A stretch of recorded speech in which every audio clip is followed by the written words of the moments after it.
Well, good morning and welcome. What a nice crowd. You certainly got quiet quickly. Kind of surprised me. Can you hear me all right? Clear to the back? Yeah, thank you. Well, for a business school, you know, it doesn't get much better than this. Having the world's greatest investor come to your campus is quite an honor. Warren Buffett is chairman of Berkshire Hathaway, a holding company whose investments range from Geico Insurance, American Express, and Coca-Cola, to Borsheim's jewelry store in his hometown of Omaha, Nebraska. Mr. Buffett has been described as the god of value investors and the Michael Jordan of the investing game. He began his first investment partnership in the mid-1950s with $100 of his own money. A few years later, he began investing in a struggling Massachusetts textile mill called Berkshire Hathaway. Through Berkshire, he started putting capital into other businesses, chiefly insurance, which generated cash streams for more investments, which have done very well indeed, as we all know. From a share price of about $18 in 1965, Berkshire today trades around $69,100 a share. I'm going to go out and buy about 100 shares. Over time, the company's annualized performance is more than double that of S&P 500, and Berkshire today is worth more than $100 billion. But Mr. Buffett is known as much for his unpretentious style as for his lofty success. He has become a champion of investors and is legendary for his aversion to corporate doublespeak.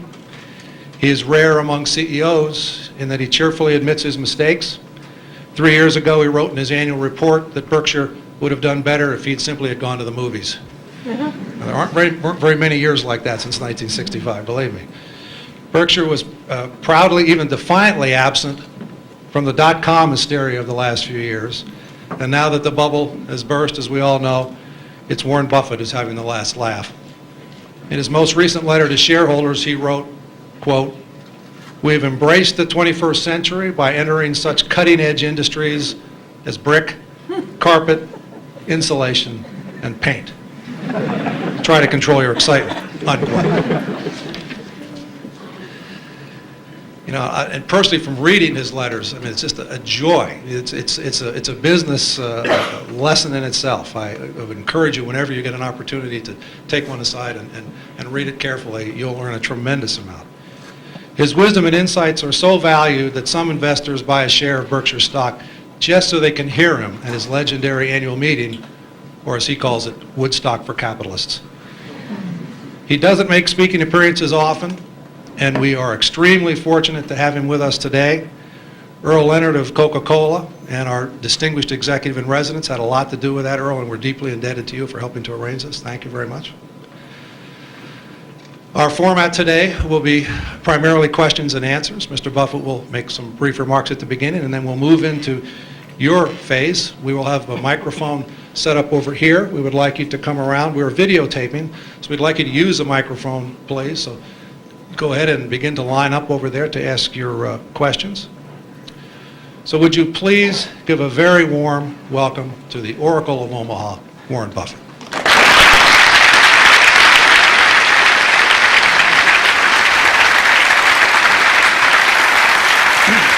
Your mic, so you can go anywhere you want. Okay, yeah, right. Thank you. Testing. 1 million, 2 million. Okay.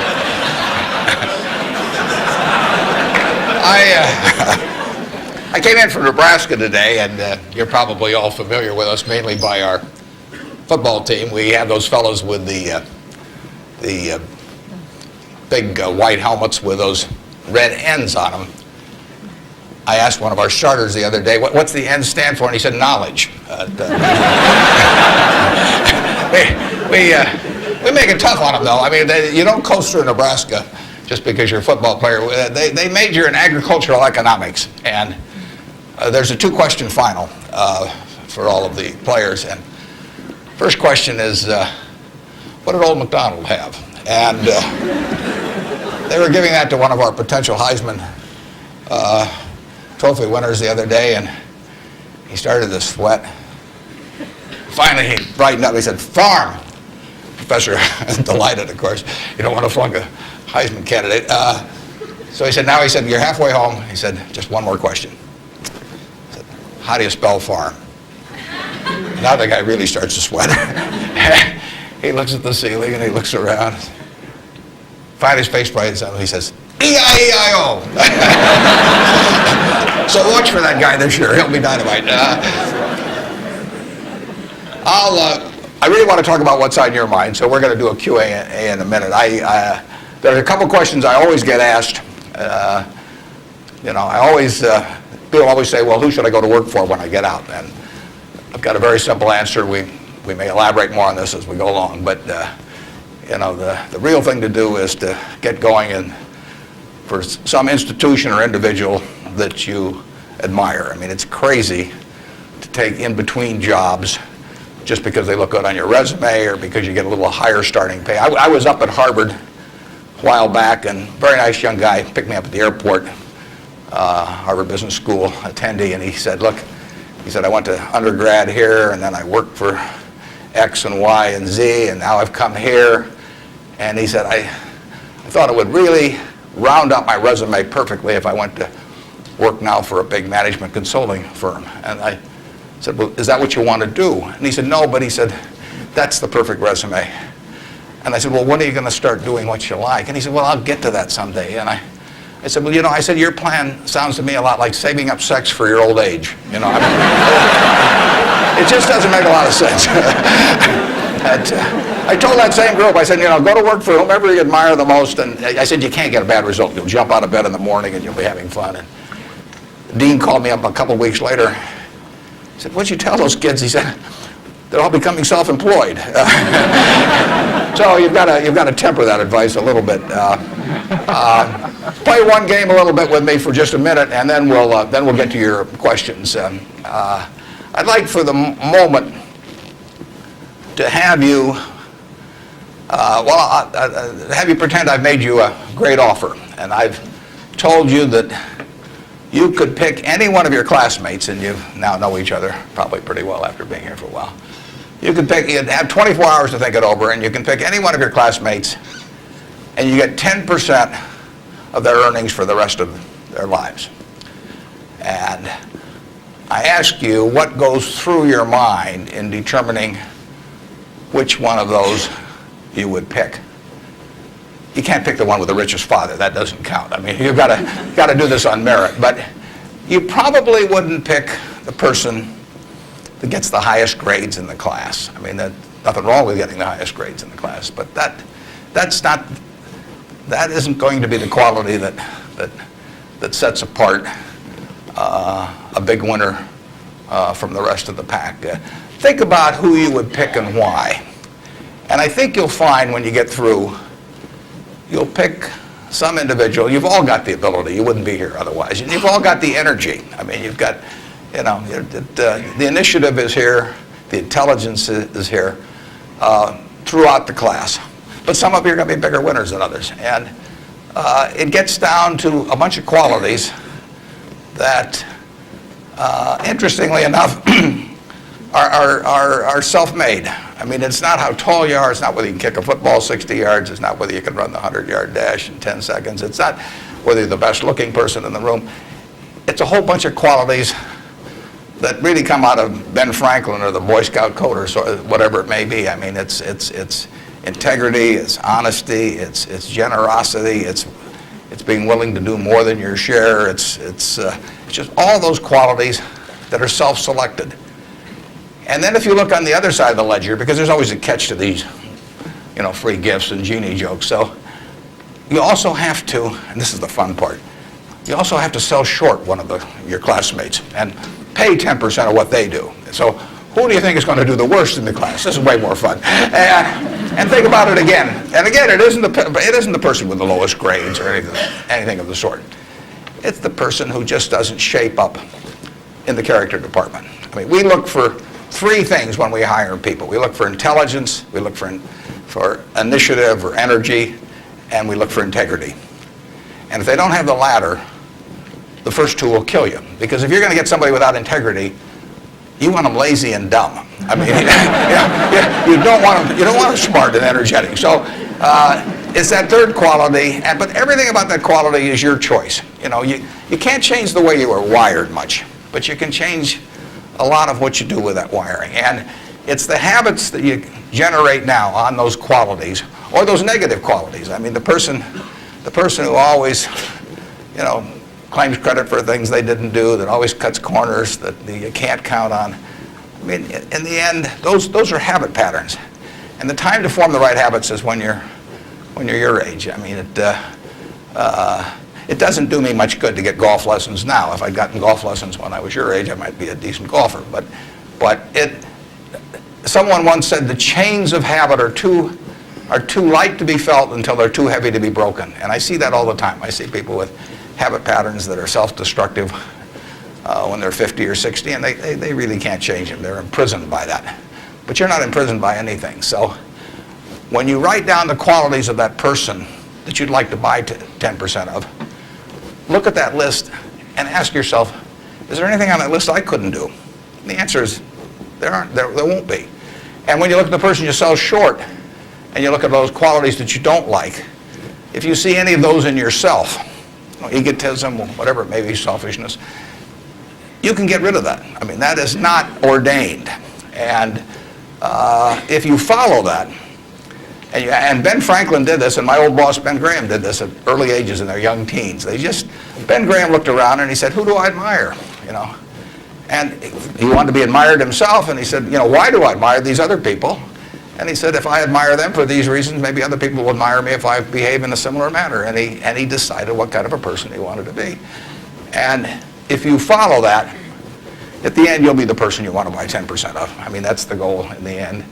And it's something that's achievable by everybody in this room. So that's the end of the sermon. Now let's talk about what's on your mind. And you can ask anything. The only thing I won't tell you is what we're buying or selling or about. You know, I don't even tell myself that. I mean, I write it down, and then it's like the Coca-Cola formula. You know, there's only 2 people can get into the trust department and find out what they are, and I don't know who the 2 are. So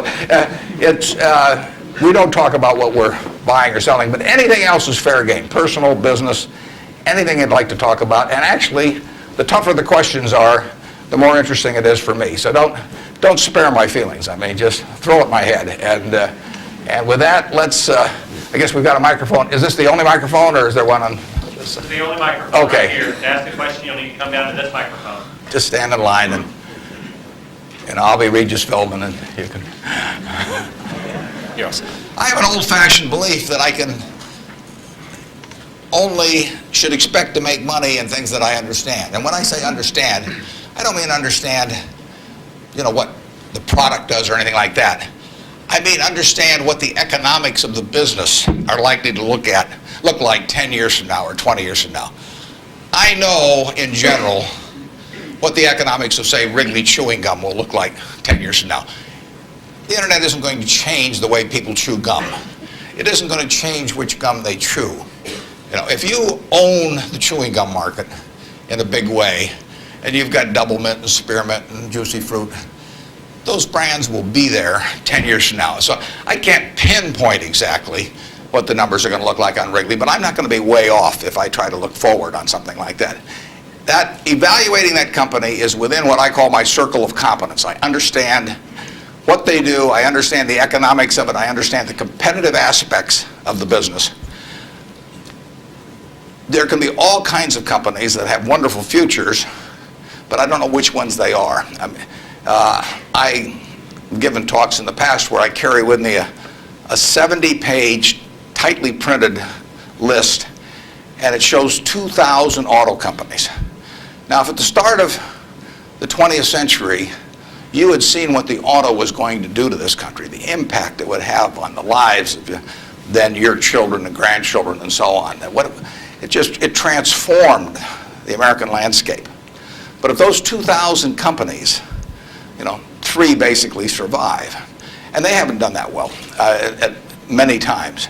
So how do you pick 3 winners out of 2,000? I mean, it's not so easy to do. It's easy when you look back, but it's not so easy looking forward. So you could have been dead right on the fact that the auto industry, in fact, you probably couldn't have predicted how big an impact it would have. But you wouldn't have, if you'd bought companies across the board, you wouldn't have made any money, because the economic characteristics of that business were not easy to define. I've always said the easier thing to do is figure out who loses. And what you really should have done in 1905 or so, when you saw what was going to happen with the auto, is you should have gone short horses. There were 20 million horses in 1900, and there's about 4 million horses now. So it's easy to figure out the losers. You know, the loser is the horse. But the winner was the auto overall. But 2,000 companies just about failed. A few merged out and so on. There were 3 companies, auto companies, in the Dow Industrials in the 1920s and 30s. Studebaker, Nash Kelvinator, and Hudson Motor. Now those names are all familiar to me, and maybe some of them are familiar to you, but they're not making any cars. You know, they didn't make money, and yet at one time they were in the Dow 30. They were the aristocrats of American business, and they got creamed. So figuring out the economic characteristics of the winners in a wonderful business is not easy. In North Carolina, you know, Orville and Wilbur took off, or I guess Orville took off and Wilbur watched. I'd have been Wilbur. But if you could have seen the future of the airline business from that point forward and how that would transform things, you know, it would have blown you away. And it's excited people, incidentally, ever since. But if there had been a capitalist at Kitty Hawk, he should have shot Orville down. I mean, because it's done nothing but cost investors money. There were over 400 airplane companies in the 1920s and 30s alone. There was in Omaha. There was in Nebraska. We were the Silicon Valley, apparently, of aircraft. And they all disappeared. It's been a terrible business. At the end of 1991, if you'd added up the aggregate earnings from all airline companies with billions poured in, since Wilbur and Orville were down there, they came to less than zero. The number of passengers went up every year. You know, the importance of the industry was dramatically increased decade by decade, and nobody made any money. So figuring out the economic consequences, TV, I think there's, 20, 25 million sets a year sold in the United States. I don't think there's one of them made in the United States anymore. I mean, you'd say TV set manufacturer, what a wonderful business. I mean, everybody, nobody had a TV in 1950, or thereabouts, 45 to 50. Everybody has multiple sets now. Nobody in the United States has made any real money making the sets. They're all out of business. You know, the Magnavoxes, the RCAs, all of those companies. Radio was the equivalent of the 20. Over 500 companies making radios in the 1920s. Again, I don't think there's a U.S. radio manufacturer at the present time. But Coca-Cola, you know, what was it, 1884 at Jacobs Pharmacy or whatever, the fellow comes up with something. A lot of copiers over the years.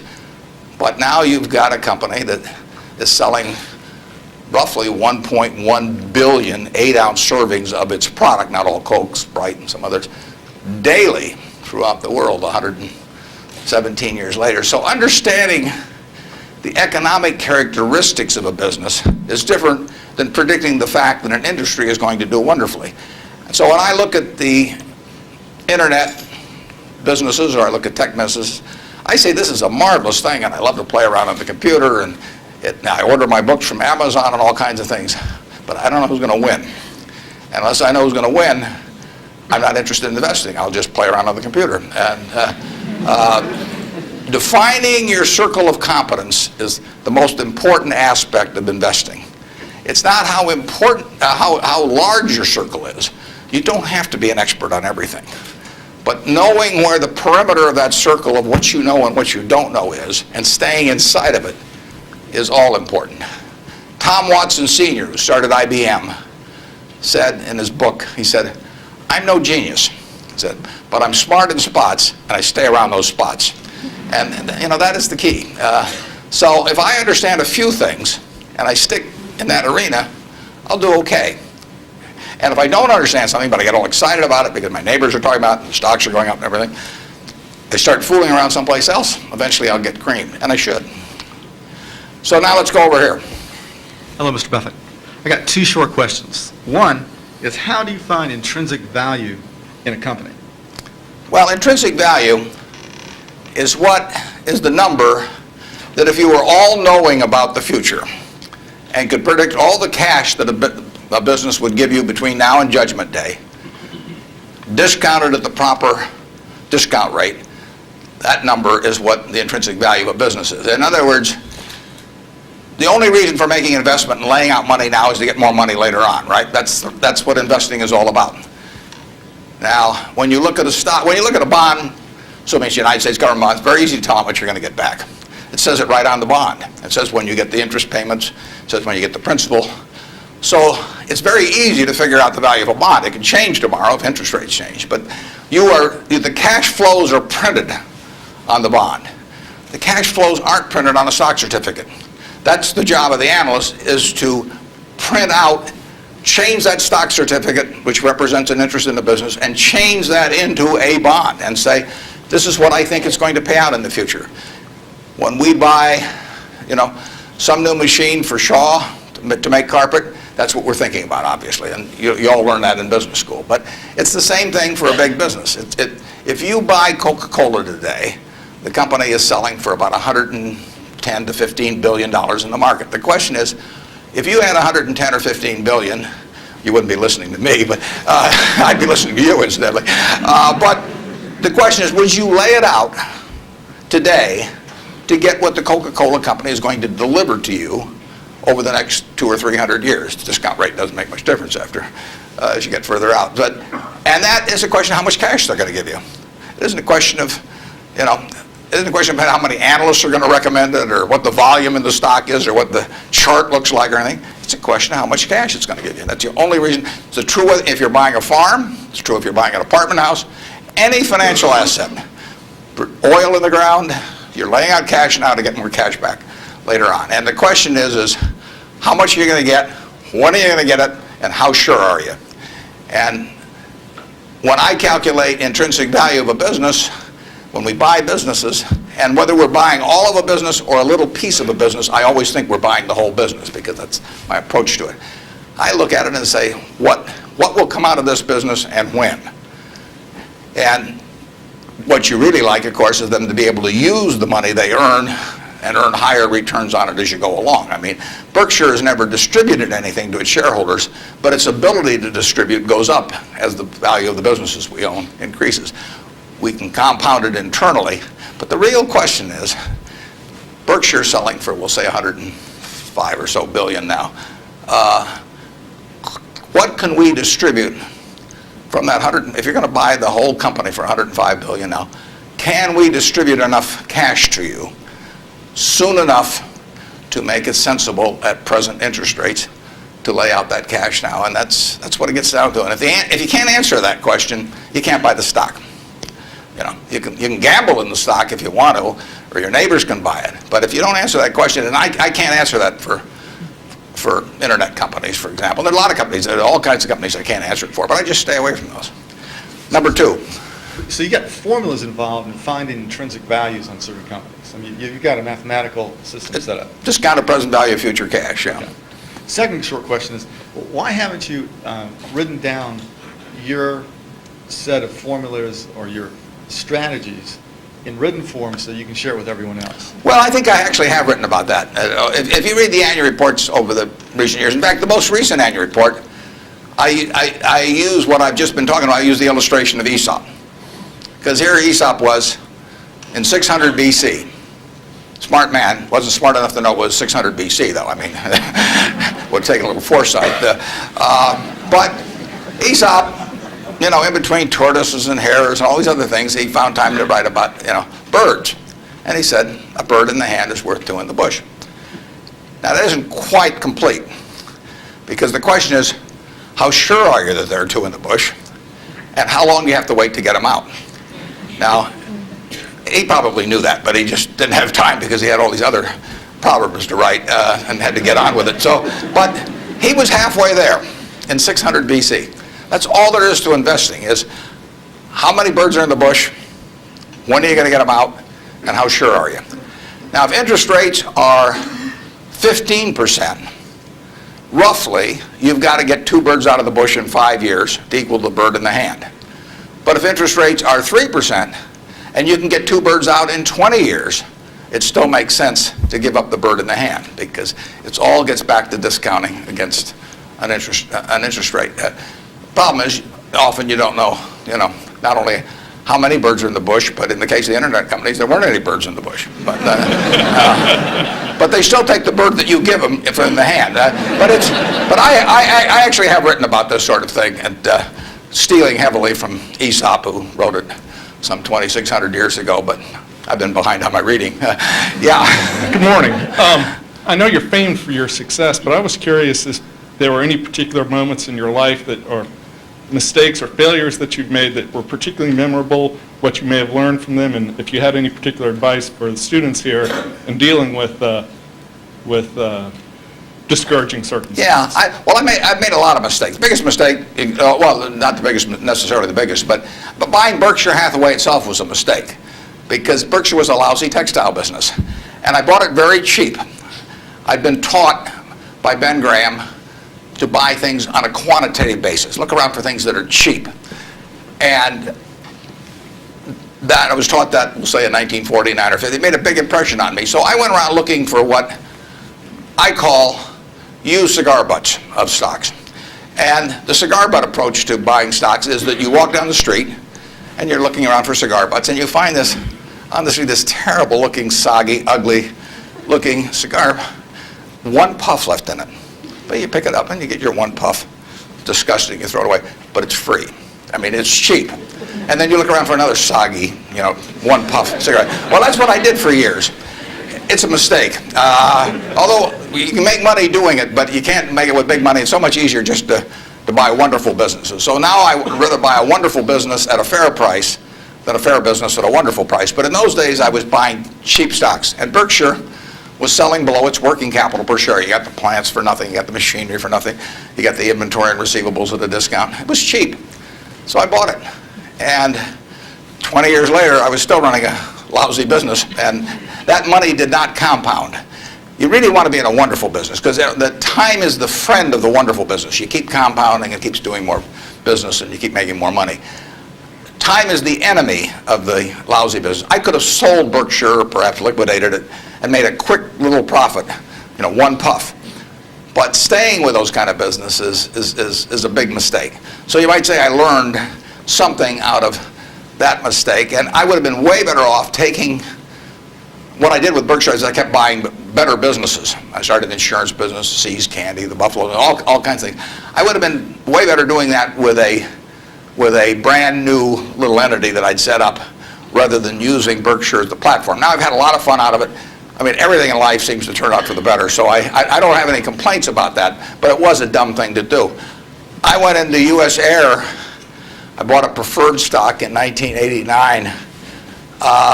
As soon as my check cleared, the company went into the red and never got out. I mean, it was really dumb. I mean, I've got an 800 number I call now whenever I think about buying an airline stock. I call them up any hour that, fortunately, I can call them at 3 in the morning, and I just dial and I say, my name's Warren, I'm an aeroholic, and I'm thinking about buying this thing, and then they talk me down. I mean, it takes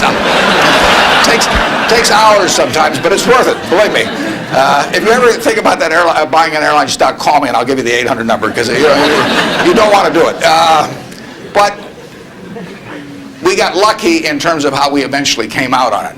But it was a dumb decision, all mine. And I've done biggest in terms of opportunity cost and eventual costs. I bought half interest in a Sinclair filling station when I was about 20 with a guy I was in the National Guard with. And I had about $10,000 then, and I put $2,000 in, and I lost it all. So that was 20%, and that means that the opportunity cost is now $6 billion of that filling station, which is a big price to pay for, getting to wipe a few windows and a few windshields and things like that. So actually, I like it when Berkshire goes down, because it reduced the cost of that mistake on an opportunity cost. But the biggest mistakes we've made by far, I've made, not we've made, biggest mistakes I've made by far are mistakes of omission and not commission. I mean, it's the things I knew enough to do, they were within my circle of competence, and I was sucking my thumb. And that is really, those are the ones that hurt. They don't show up anyplace. I probably cost Berkshire at least $5 billion, for example, by sucking my thumb 20 years ago, or close to it, when Fannie Mae was having some troubles, and we could have bought the whole company for practically nothing. And I don't worry about that if it's Microsoft because I don't know it. Microsoft isn't in my circle of competence. And so I don't have any reason to think I'm entitled to make money out of Microsoft or out of cocoa beans or whatever. But I did know enough to understand Fannie Mae, and I blew it. And that never shows up under conventional accounting. But I know the cost of it. I know. I passed it up. And those are the big, big mistakes. And I've had plenty of them. And unless I tell you about them in the annual report, and I resist the temptation sometimes, unless I tell you about them in the annual report, you're not going to know it because it doesn't show up under conventional accounting. But omission is way bigger than commission. There's big opportunities in life have to be seized. We don't do very many things, but when we get the chance to do something that's right and big, we've got to do it. And even to do it in a small scale is just as big a mistake almost as not doing it at all. I mean, you've really got to grab them when they come, because you're not going to get 500 great opportunities. You would be better off if when you got out of school here, you got a punch card with 20 punches on it, and every financial decision you made, you used up a punch. You'd get very rich because you'd think through very hard each one. I mean, if you went to a cocktail party and somebody talked about a company, you didn't even understand what they did or couldn't pronounce the name, but they'd made some money last week and another one like it, you wouldn't buy it if you only had 20 punches on that card. There's a temptation to dabble, particularly during bull markets. In stocks, it's so easy. It's easier now than ever because you can do it online. Just you click it in and maybe it goes up a point and you get excited about that and you buy another one the next day and so on. You can't make any money over time doing that. But if you had a punch card with only 20 punches, you weren't going to get another one in the rest of your life, you would think a long time before every investment decision. And you would make good ones and you'd make big ones. And you probably wouldn't even use all 20 punches in your lifetime, but you wouldn't need to. Yep. Mr. Buffett, good morning. In your comments about making mistakes and errors like that, can you talk a little bit about your sell discipline when you're in a position and you feel like it's no longer good? What criteria to use when you just finally abandon it? Yeah, when I started out, the sell situation has changed over the years because when I started out, I had way more ideas than money. I mean, I would go through Moody's manual. I went through it page by page, and then I went through it again page by page. And I found stocks in there that I could understand that were selling at like 2 times earnings, even 1 times earnings. Well, when you only have $10,000, that can get a little frustrating. And if you don't like to borrow money, which I never like to borrow money, so I was always coming up with more ideas than I had money. So I had to sell whatever I liked least to buy something new that just was compelling to me. And for a long time, I was in that mode. And now our problem is we have more money than ideas. If you look at our annual report, which is on the internet at our homepage, BerkshireHathaway.com, you'll see something in the back called the Economic Principles of Berkshire. And you will see, which I believe in setting out for my partners. They are my partners. I don't look at them as shareholders. I look at them as partners. They're going to be my partners for life.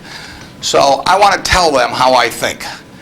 And if they don't agree with the way I think, that's fine, but I don't want them to be disappointed in me. So I lay out there and I say, in terms of our wholly owned businesses, we're not going to sell no matter how much anybody offers us for. I mean, if somebody offers us 3 times what something is worth at See's Candy, the Buffalo News, Borsheim's, whatever it may be, we're not going to sell it. I may be wrong in having that approach.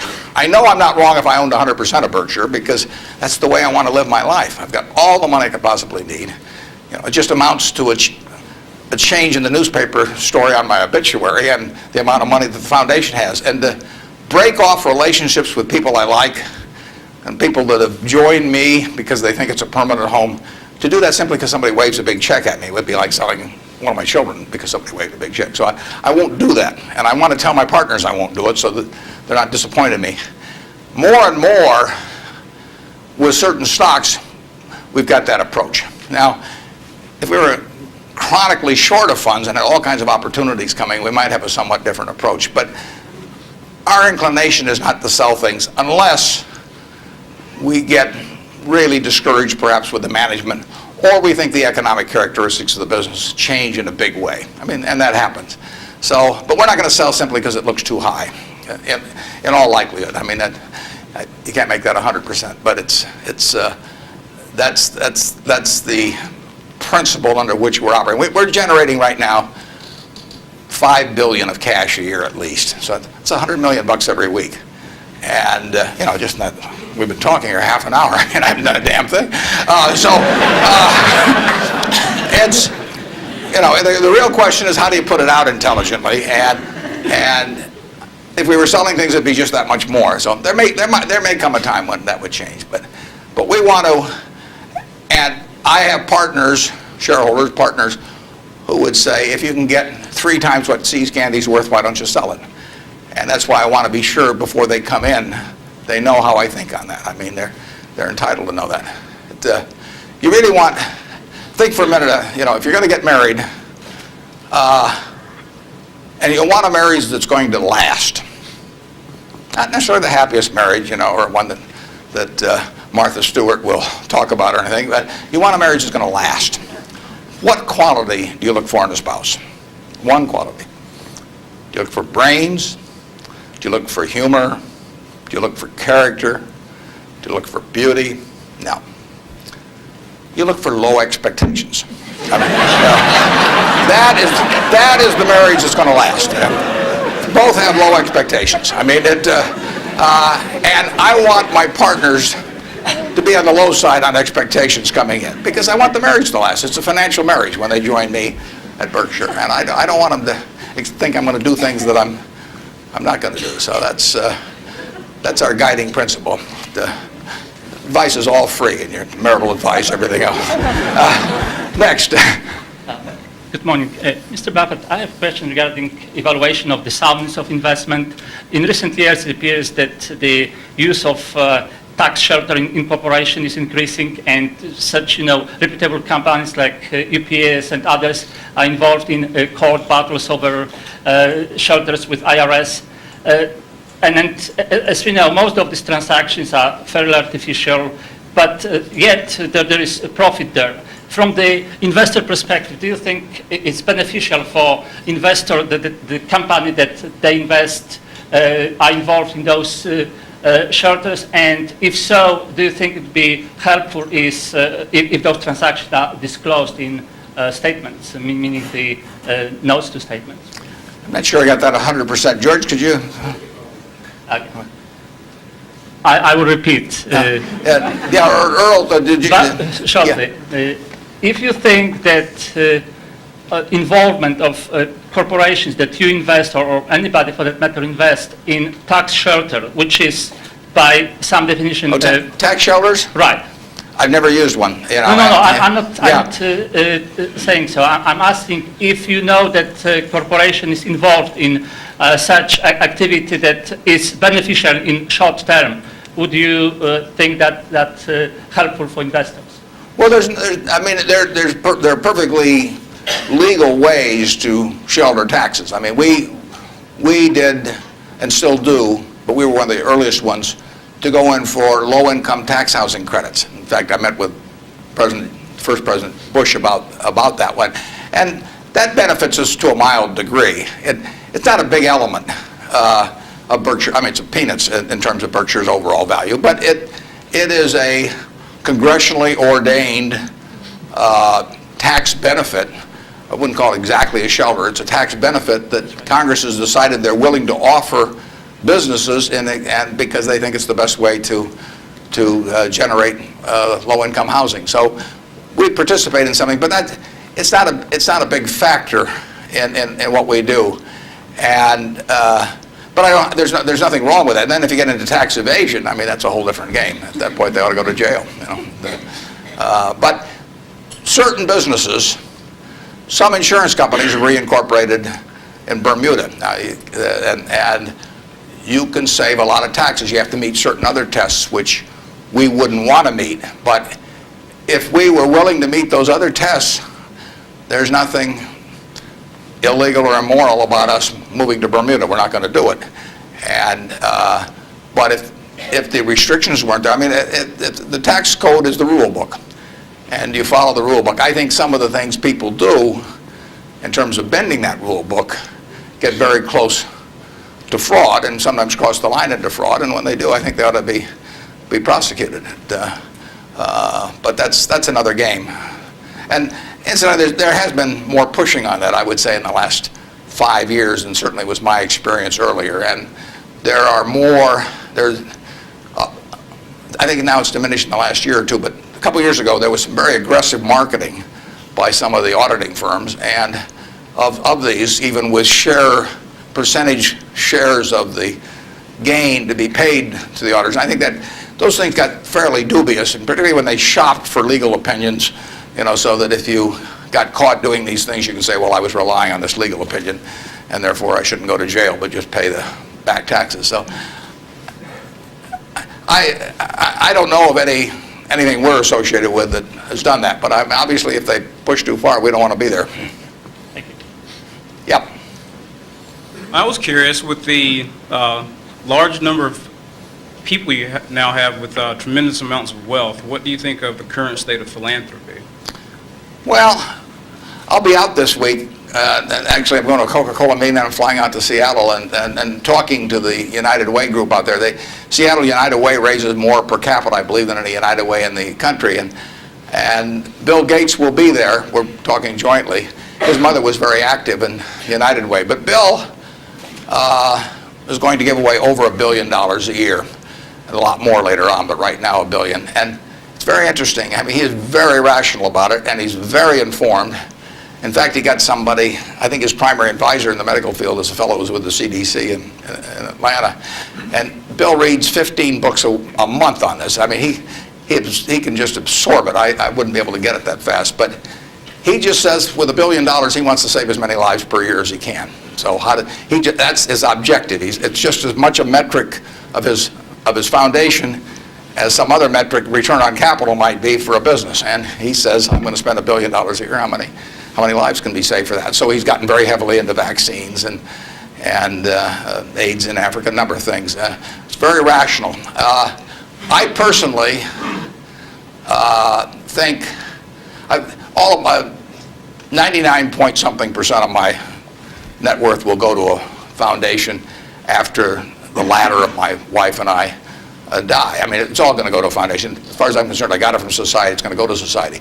I've written a letter to my trustees, and I've got very few trustees. If you got a whole bunch of trustees, in my view, they just homogenize themselves down to sort of a lowest common denominator, because you get 30 people in a room, and prestigious people, but they'll all have their particular alma mater, and they'll all have their particular hospital, and it'll become a big trade-off game. It'll be a little like Congress. So I have very few people, and I don't give them anything specific, because I tell them their judgment above ground will be better than my instructions from 6 feet underground. So I don't like to think that, but it's true. So I tell them, look, the society are the ones that don't have a natural funding constituency or are just damned intractable and very difficult to solve. So I tell them I am not going to haunt them at all if they spend big money on some terribly important problem and they fail, because they're taking on tough problems. When I buy businesses, I'm buying easy businesses. But the reason that big problems of society are big problems is that they're damn tough to solve. So they're swinging at bad pitches. I'm swinging at easy pitches in business, but they have to swing at bad pitches. But I tell them I want them to try and do it. And if they fail, it doesn't bother me at all. I tell them if they give $1 million here and $1 million there and $1 million there, they're not going to sleep, because I'm going to be haunting them. I'm going to come back every night. I do not want the eyedropper approach used to philanthropy. But I want them to use their judgment to look at important problems that do not have a natural funding constituency. If the government's going to fund it, fine. They should be funding important problems, but we won't need to do it. The role of private philanthropy, in my opinion, is to fund things that don't have the natural constituency, and that's what Bill's doing. There aren't a bunch of people around that you can make an emotional appeal to make vaccines available to millions and millions of kids around the world. It doesn't tug at anybody's heartstrings. You can't name buildings after them. It just isn't the sort of thing that you can raise money for on an emotional basis. And there's nothing wrong with raising money on an emotional basis. But that is a problem that won't get solved by a funding constituent that's responding to that. But Bill is responding to what in his mind is the important thing, which is saving lives, and he doesn't care whether he gets his name on a building, or whether anything happens, or whether anybody knows about it. I mean, he gets publicity just because of the scale he's on, but he doesn't care about that, I can promise you that. So that's my philosophy, is that I got this money not because I'm a superior human being, not because I've done more for society than other people. I was wired the right way to be dropped into the United States at this particular time. I mean, it's a huge capitalistic society, and I'm wired, no credit to me, but I just born that way, so that I'm better at asset allocation than other people to some degree. Just like other people are better at all kinds of other things. And I was with two teachers out at Sun Valley that are doing more for society than I am, and this market system does nothing for them. Market system does all kinds of things for me. Gates says if I'd been born 5,000 years ago, I'd have been some animal's lunch, because I can't run very fast, and I can't climb trees. I mean, and I could tell that animal was chasing me, wait till you see how I can allocate assets, But it wouldn't have made any difference. So here I am, I'm born now, just very, very lucky. And the odds when I was born in 1930, the odds were 50-1 against me being born in the United States. That's a terrible set of odds to face. And yet I was dropped down here, And if I'd been dropped down in Peru or someplace or China, I mean, I wouldn't have had a chance. So society is what does it for you. And it should go back, in my view, it should go back to society. If you've been lucky enough to be dropped into a society where your particular wiring pays off big, that's just luck. And there's nothing wrong with being lucky. I don't feel guilty about it or anything else, but I also don't feel that, I feel I have a lot of fun doing what I do, but I feel the money should go back into society, and it should go back as intelligently as it can. And the best way to do it intelligently is to have high-grade and intelligent people administering it at the time. And you don't know the problems that are going to be out there 10 years from now, or 20 years from now, or 30 years from now. But I do know if I've got a small number of high-grade, smart people, and high-grade is more important. If you gave me 20 extra points of IQ, but cheated a little on the high grade, I wouldn't take it, because they got to be. There's so many chances to do things in a petty way, or to try to. I mean, people get subverted in their own minds to their own interests rather than the interests of the institution. So I really want super high-grade people doing it, and I've got them. And I think the money might do a lot of good, it may do no good, but it'll be operating in fields where if it does some good, that good probably wouldn't have been done otherwise. Yep. I was just wondering, there's a lot of differences between the recent boom and bust in the stock market and the one in the 1920s. But there's also a lot of similarities, and those similarities are allowing people to draw the conclusion that stock prices will be depressed for some time to come. Where do you disagree and agree with that conclusion? Well, the whole century is quite interesting. If you take the 20th century, it was an unbelievable century for the United States. The GDP per capita, and that's the way to think of it, as per capita. Sometimes they talk about our GDP versus Europe's, but if their population's the same every year and ours goes up 1%, you've got to, in the end, you got to have a divisor as well as a numerator. And so GDP per capita in the 20th century in the United States went up 610%.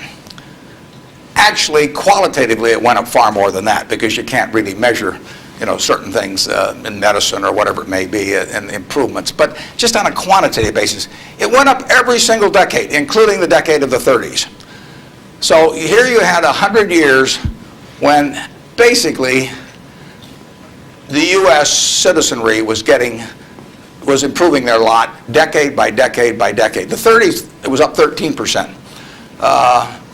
Best decade was World War II. The 40s, it's up 36%. The worst decade was the First World War. So you get, sometimes you can get in trouble on analogies. But in any event, it was a huge period. Interestingly enough, there were 6 big periods in there for the stock market in both directions. There were 3 big bull markets. From 1900 to 1921, the Dow went from 66 to 71, less than a 10% move in 20 years, less than 0.5% a year. You got dividends too, but 0.5%. So it didn't move. From 21 to 29, as you point out, it went, it went from 71 to a high of 381 in September of 1929. Went up 500%. Well, obviously, the well-being of the country didn't go up 500% during that period, and the well-being of the country went up a whole lot more than 10% during that first 21 years. So you got this very uneven development. Then from September 1929 until the end of 1948, the Dow went from 381 to about 180. It was cut in half. And that was 18 long years.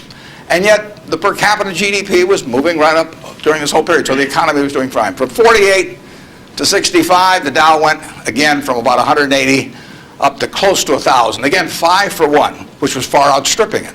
From 65 to 81, the Dow went down, literally. Well, again, per capita GDP. And then we've had this last period where it's gone up terrifically. If you take the whole 100 years, it went up 180 for 1. Every $1,000 became 180,000. But 43 and 3/4 years were those 3 big, huge bull markets, and 56 and a quarter years were periods of stagnation, all in an economy that was doing fine, year after year after year. 56 and a quarter years, net, the Dow was down a couple hundred points during that period, and the other 43 and 3/4 years made up the rest of this move from 66 to 11,000 some on the Dow. So you say to yourself, how could it be that you could have a country that was doing better and better and better and better? Citizens were living, every generation was living better than the one that preceded it. But you had these huge changes, big gains a few times, long periods of stagnation. 20 years, I mean, that's a long time to do nothing. The answer is that investors behave in very human ways, which is they get very excited during bull markets and they look in the rearview mirror and they say, I made money last year, I'm going to make more money this year, so this time I'll borrow, or the neighbor says, I wasn't in last year when that neighbor was dumber than I made a lot of money, so I'm going to go in this year. So they're always looking in the rearview mirror. And when they look in the rearview mirror and they see a lot of money having been made in the last few years, they plow in and they just push and push and push on prices. And when they look in the rearview mirror and they see no money having been made, they just say this is a lousy place to be. So they don't care what's going on in the underlying business. And it's astounding, but that makes for huge opportunity, just huge opportunity. I mean, I've lived through roughly half, in an investing sense, about half that period. And I've had that long period of stagnation from 65 to 82, 17 years. I wrote an article for Forbes in 1979. I just said, how can this be? Pension funds in 1970 put 100 and some % of their new money in stock because they were wild about stocks. Then they got a lot cheaper and they put a record low in, 9% of their net new money in 1978 when stocks were way cheaper. People behave very peculiarly in terms of the reactions because they're human beings and they get excited when others get excited, they get greedy when others get greedy, they get fearful when others get fearful, and they'll continue to do so. And you will see things you won't believe in your lifetime in securities markets. And the country will do very well over time, but you will see these huge waves. And if you can stay objective throughout that, if you can detach yourself temperamentally from the crowd, you get very rich. And you won't have to be very bright. I mean, I'm sure you are, but you want, it doesn't take brains. It takes temperament. It takes the ability to sit there and look at something. When I started out in 1950, I would go through and find things at 2 times earnings, and they were perfectly decent businesses, and people wanted jobs at those companies, and everybody knew they were going to be around, and they wouldn't buy them at 2 times earnings, and that's when interest rates were 2.5%. I started selling securities when I was 21, and a Kansas City life insurance company happened to be a fairly prominent company in Omaha, and the policies they sold you, if you were buying life insurance from them, had a built-in assumption of 2% interest.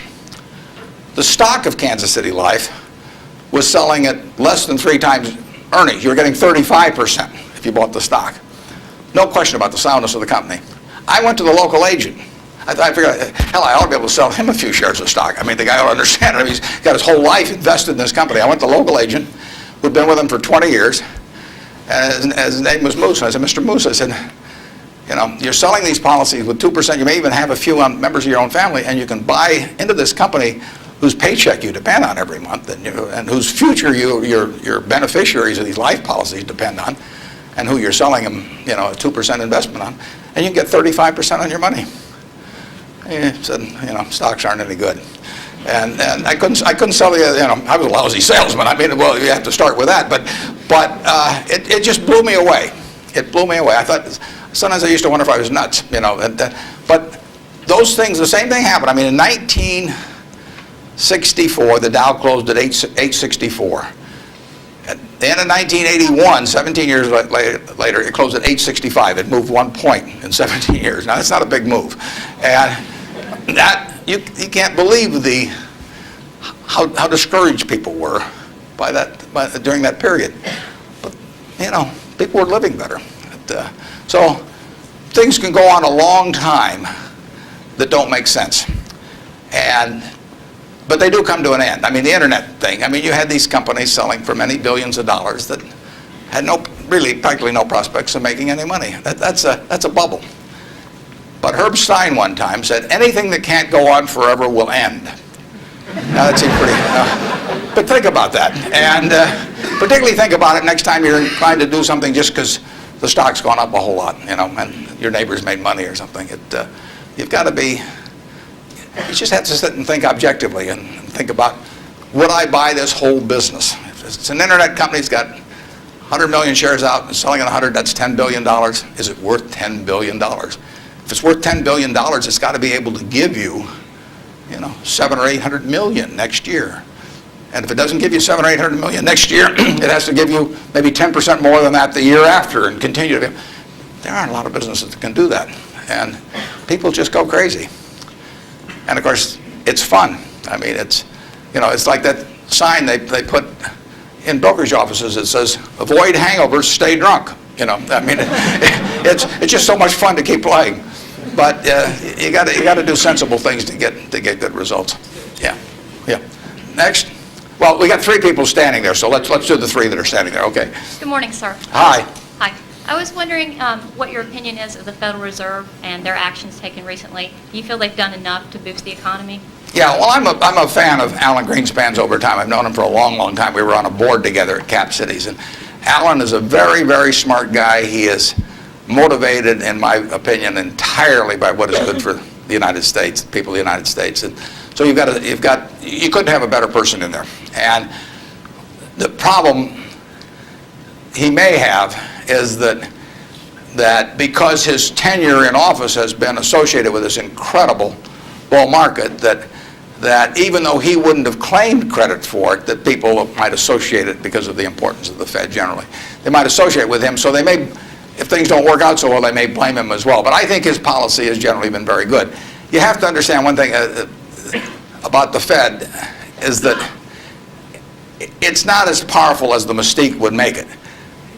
Its brake is better than its gas pedal.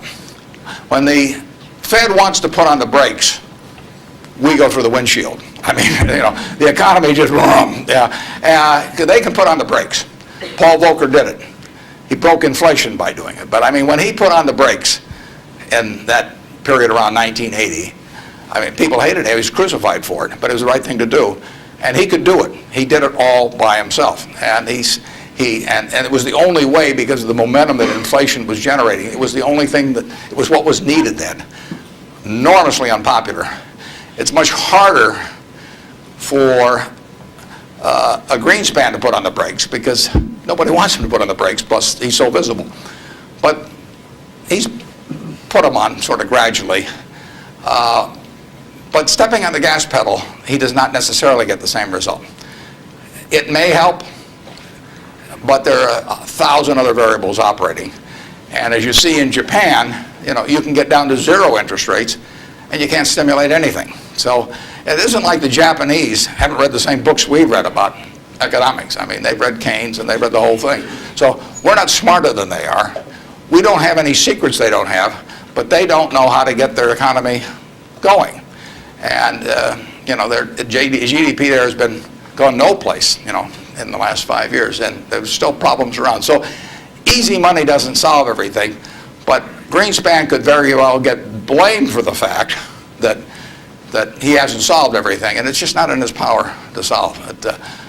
He can help in various ways, but I don't think you could have anybody better, and I think he's done the right thing to this point, but the right thing may not be quite as effective as people may hope that it would be. In economics, you always want to ask, and then what? You'll read in the paper, well, what happens if the Japanese start selling our government bonds, or what happens if they dump the dollar? They can't dump the dollar. There's no way to dump dollars. You can, or at least dollar assets, because if the Japanese want to sell our government bonds, if they sell them to us, they get a time deposit or a demand deposit at Citi, or they still own a dollar asset. If they sell them to the French, they may get some assets from the French, but now the French have it. I mean, the only way you can reduce foreign investment in the United States is to change it around so they're consuming more than we're consuming from them. I mean, when we buy a television set from Japan, if we buy more television sets from them than they buy equivalent consumables from us, the exchange, what balances things is we give them some investment type asset, whether it's cash or a U.S. government bond or our stocks or our movie studios or our real estate or different things. And the only way that reverses is when we start running a trade surplus, which we're miles away from. So logically, if you read classic economics, you would believe that our currency would have been weaker over the recent years, and that it would be weak now. But there are other things operating, and that's one of the problems about economics, is there's never just one variable. There's usually hundreds of variables, and they operate with different impact at different times. I mean, it's not like a physics formula. I mean, I guess it would be if you got into the Heisenberg principle or something like that. But the formula has a lot of the same variables year after year, but the relative importance of those variables and how they interact with each other is never exactly the same. And that's what we find out, the Japanese find out, everybody finds out. And foreign currency, or the value of our dollar and currency rates, are defying what you would expect based on history. But as somebody said, if history were a perfect guide, the Forbes 400 would all be librarians. They just go and look it up in the books, and they'd always know all the answers. But history doesn't repeat itself, as Mark Twain said. History doesn't repeat itself, but it rhymes. I mean, things come back, but they don't quite come back in the same form. And we'll understand all this perfectly in a few more years, why the dollar's behaved the way it has. But I think it would be useful net for the U.S. if the dollar were less strong. Yes, Mr. Buffett, thanks for taking my question.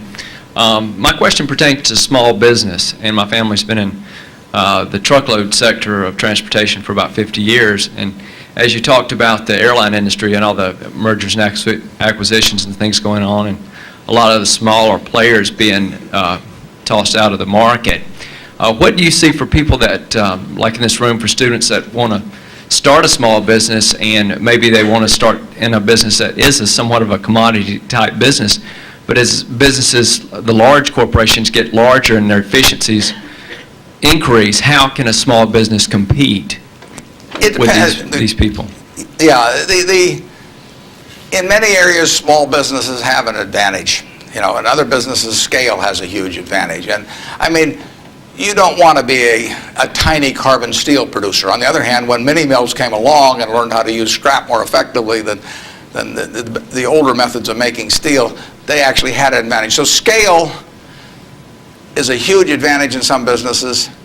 It's, the largest airlines haven't won. Southwest Airlines has won, starting with, just a few planes flying down there between Houston and Dallas. And they have become bigger, but their ambition hasn't been to be the biggest. And, they probably buy their fuel as just as cheap as United, and they probably bought it, when they're a lot smaller. Walmart is a classic example. I mean, who would have thought 25 years ago, 30 years ago, I mean, here was Sears with a 100-story plus building in Chicago, had access to money far cheaper than Sam Walton. I mean, Sam Walton's credit was not as good as Sears.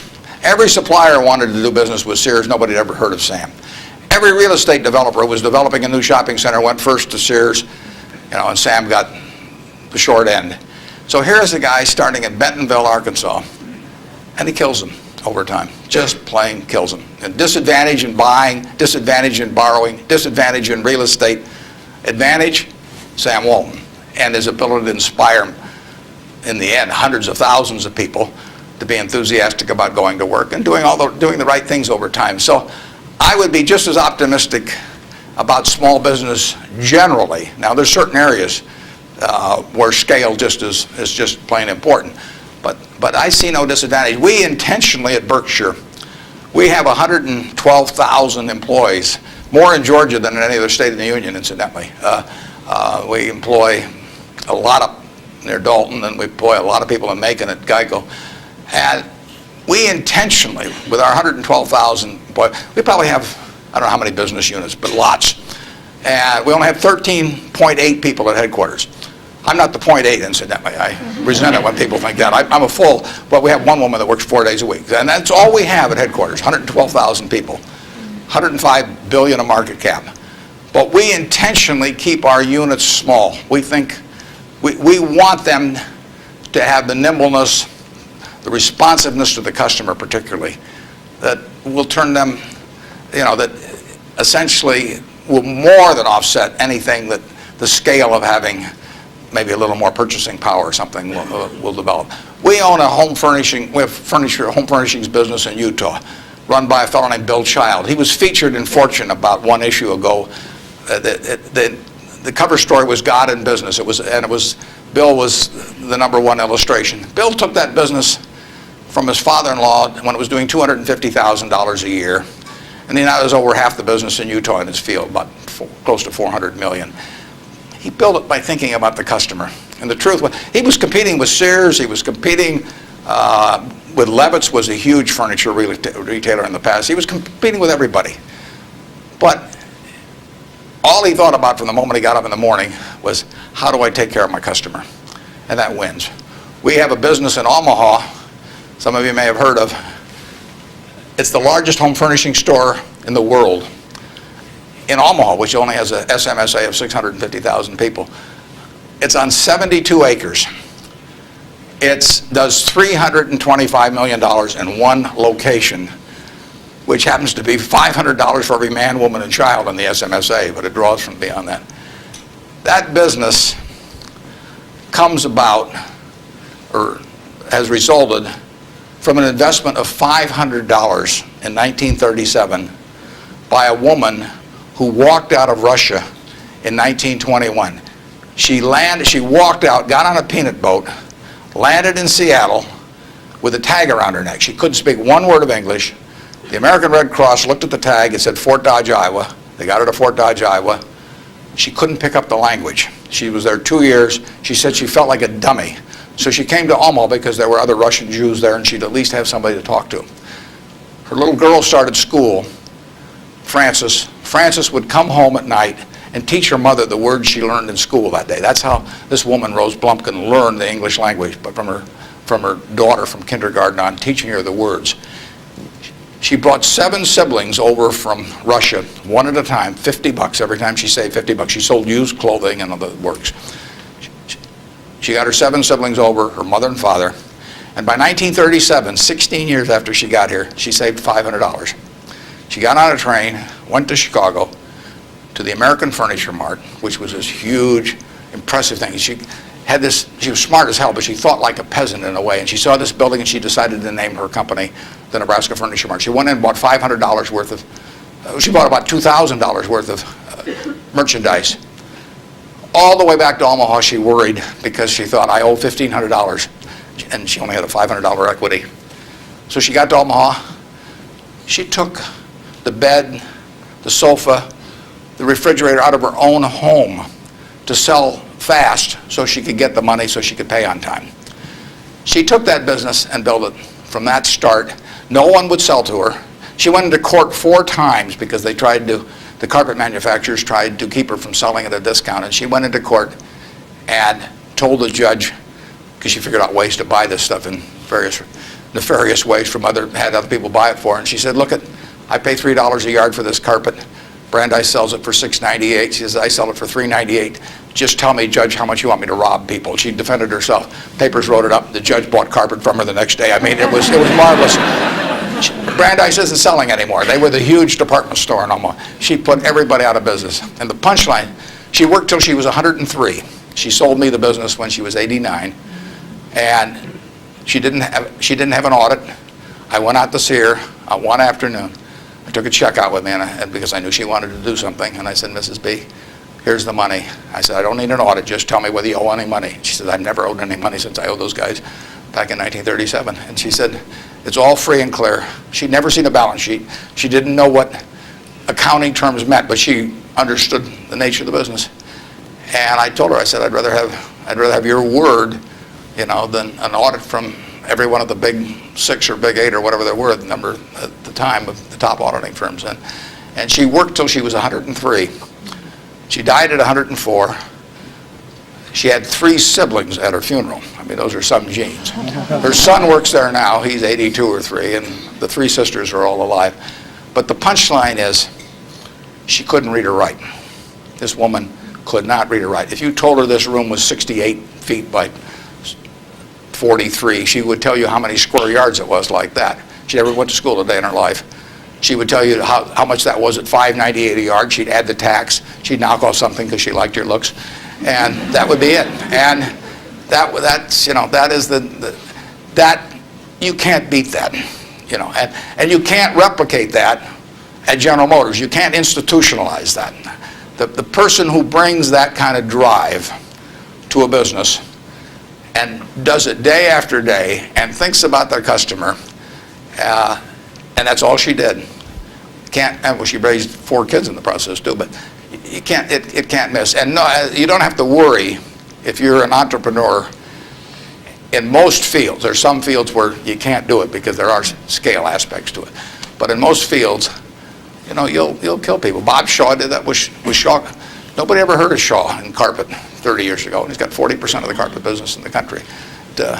So it's a great field of opportunity out there, and I don't know about trucking specifically, but I wish you the best on it. And you won't be at a disadvantage in many fields if you're small, and you'll actually have an advantage. George, thank you.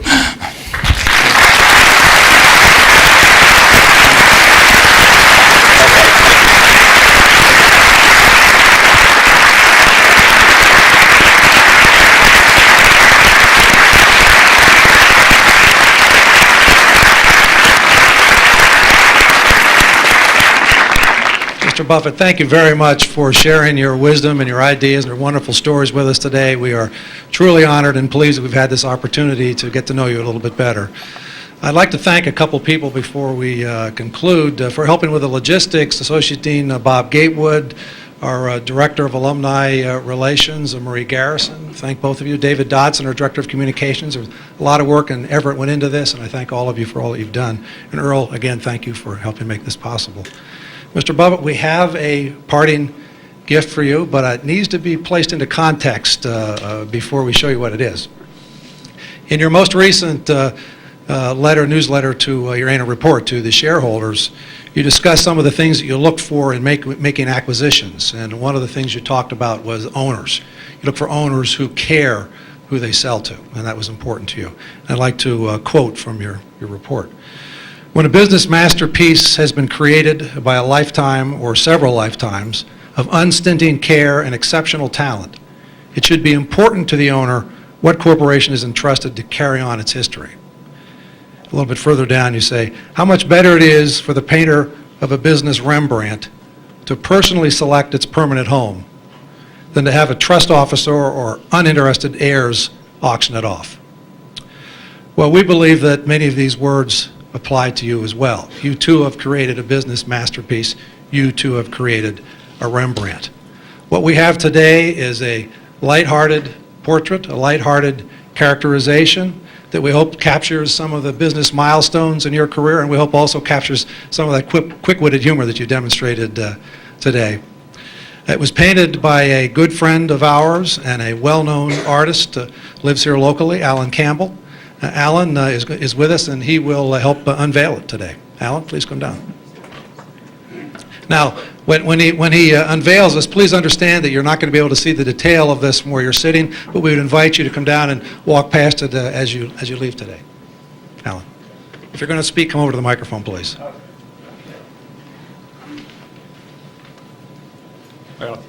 Thank you, and Mr. Buffett, I hope you'll maintain your sense of humor, which appealed to me greatly when reading your corporate report, and this is going to be a test of that famous humor. But it's intended to be a portrait both of you and of your company and of your values. And when Marie Garrison, my girlfriend, the alumni director here, told me you were coming, and I read the comments about the Rembrandts and lying on your back and feeling like you could lie on your back and paint the ceiling every day at Berkshire, you basically opened the door with your own words. So, and just on an aside, my brother's one of your pilots for Executive Jet. So. The one thing that's not included is a reference to the jewelry company, so you've been spared jewelry.